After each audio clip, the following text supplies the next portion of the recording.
quilting tale today. My name is Shaylin, and today I'll be making the final set of blocks for my Fallelujah quilt. These blocks are going to feature some different pumpkins. I'm going to show you how I make one that's kind of the foundation to all the others, or shows you the gist of how you'd make the other blocks. And then I'm going to sash them all together in one row to make the middle of the quilt. I've been using the Shades of Autumn line from My Mind's Eye of Riley Blake Designs, and I've already made a maple leaf unit, 2 of those, 2 basket units, and I've appliqued 2 acorn units. And so this is the final set of blocks that will complete the quilt. So let's get started. Here are all the pieces that I'll need for the first pumpkin unit. And I'm going to start off by making several half square triangles. So I'm just drawing a diagonal line on the lightest fabrics. Some of them will be the cream and orange, some will be the background fabric, which is lighter with the orange. And then I'll also have some of the brown with the background. So the pattern will say how many of each combination to make.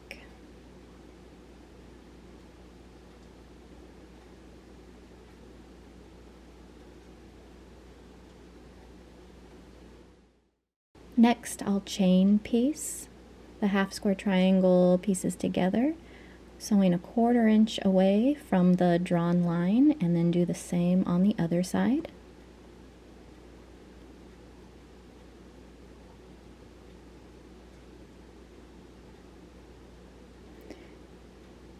And this little thread cutter is a lot of fun. You just use a dull old rotary blade inside. It works really well.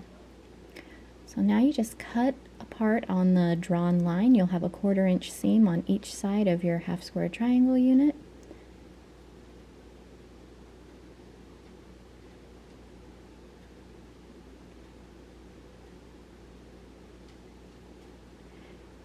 And then I give it a dry press and then just peel it open and carefully press it toward the diagonal. What you don't see is I give it a little spray after the dry press with my mister just to flatten it a bit more. And now I will square these up and trim them to size. So I like to have a little bit of extra fabric so that I can trim them down. I will link a video that I made showing up close how I square up my half square triangles.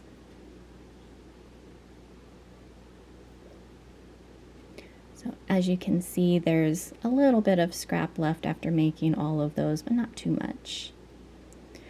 So now I'm going to create my sawtooth star that's going to be in the center of the pumpkin. So I'll just arrange some of the half square triangles and some solid squares. And once I get them all set up, I like to look and see if I need to adjust anything, like if there's too much floral in some sections and other parts look kind of bare. I just want to make it look more balanced. I'm also paying attention to the direction of the text. So now I'm going to sew the top row together, these 2 pieces together, which will then be connected to the center square and the 3rd row. I'm pressing open my flying geese units, and again trying not to wiggle the iron back and forth, but just to press and hold, press and hold, so I don't distort the shape. I have a nice 1/4 inch between the points and the edge. I had pressed those seams in on the center unit, so now I'm going to press the middle of this top row open, but then the outside pieces, I'm going to press the seams toward the outsides. That way it'll nest with the center unit. I just use these pretty candle jar toppers. They have etching on the other side with designs. I just use them kind of like the tailor clappers to just flatten the seams. They work well, and they were just a freebie from my sister.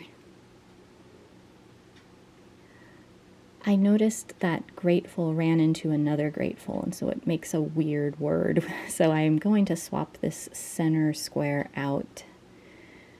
So now it's time to sew the sides, and I use lots of pins, and I can see where my 1/4 inch stitch should go right on that point so that I don't cut off any points. So here is the sawtooth star put together.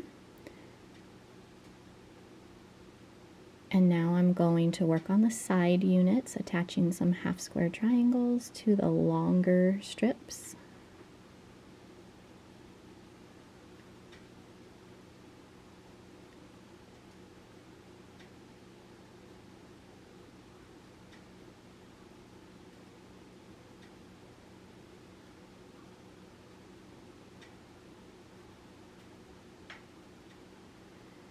And I will press the seams toward the longer strips just so there's less bulk on the half square triangle pieces. And now the top and bottom section are going to get sewn together, then the sides.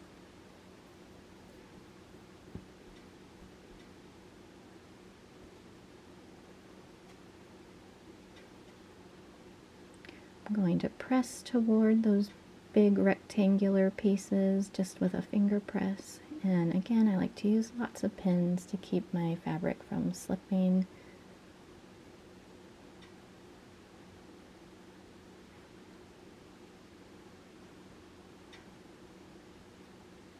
Now I'm going to add the side pieces, and again there will be nesting because of the way I press the seams.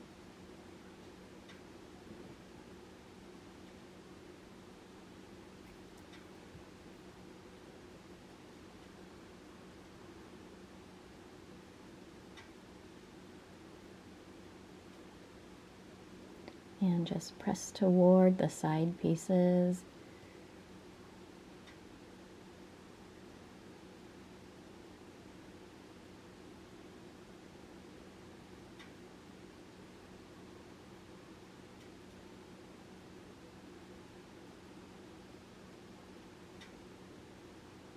Now it's time to assemble the pumpkin top. So I'm going to make a flying geese unit and then sew these two together and then the 2 rows together. And then I will sew the side pieces onto that and it will make one top unit. Again, press seams in opposite directions for nesting. You might see the spray there that time to help flatten it. I'm going to press my seams open since there's nothing to nest here.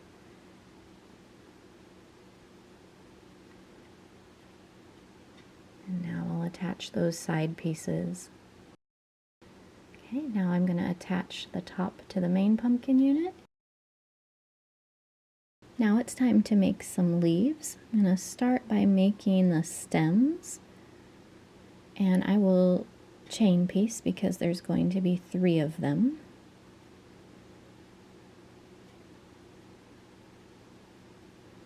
I'll use the stitch and flip method to make a nice square unit. After I've pressed the background fabric down, I will cut away the bottom 2 layers of fabric, leaving a 1/4 inch seam allowance. And then I'll do the same to the opposite side, sewing on those smaller squares. And I'm just using my seam tape, that red line. I didn't draw a line on these ones, but I'm just lining it up and aiming toward the red line to get my diagonal. I'll just finish off these leaf stems.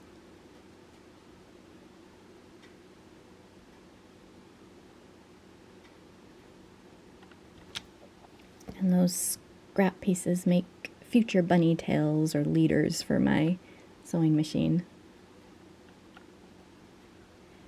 Now it's time to assemble my first leaf unit.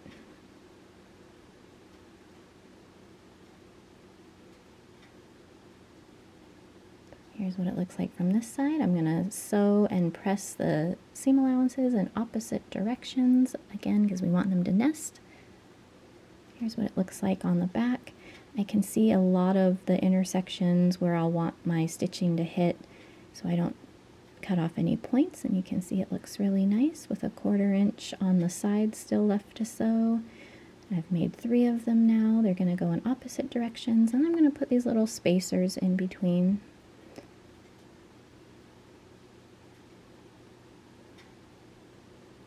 just pressing inward toward the spacers.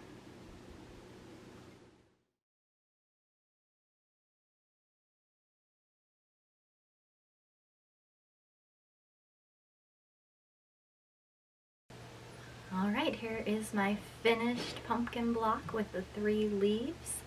I love how it turned out. I love the bright, rich orange with the ivory sawtooth star in the middle, and just the leaves going in different directions like they're just being blown around. Let me come in close and show you the other 2 now. So this one has the little green leaf inside of it in an ivory pumpkin, followed by a larger scrappy pumpkin using all my orange background fabrics. Here's an up close of the one that I just showed. I like the metallic gold inside the star there. Then on this side is a scrappy mix of the ivory fabrics. And I decided on this one, originally it was going to be all orange, all the same size squares, but I decided to kind of give a swirl effect with some of my brown fabrics. And in the middle, I just put the grateful with the gold leaf on there. I just wanted to use a little more of that green layer cake. So there's lots of options with this one as far as designs and colors you can use, but there they are all together. I'm going to sash them together now and complete this quilt top. I hope you've enjoyed watching this Fallelujah quilt come together. I'll be taking it to the long armor, and while it's there, I'll work on typing up the pattern so that hopefully by the next video it will be the reveal of the finished quilt and I'll have the pattern ready to go. So thank you so much for following me on this journey of making an original pattern to celebrate the fall. I hope you've enjoyed it. Thank you so much for watching.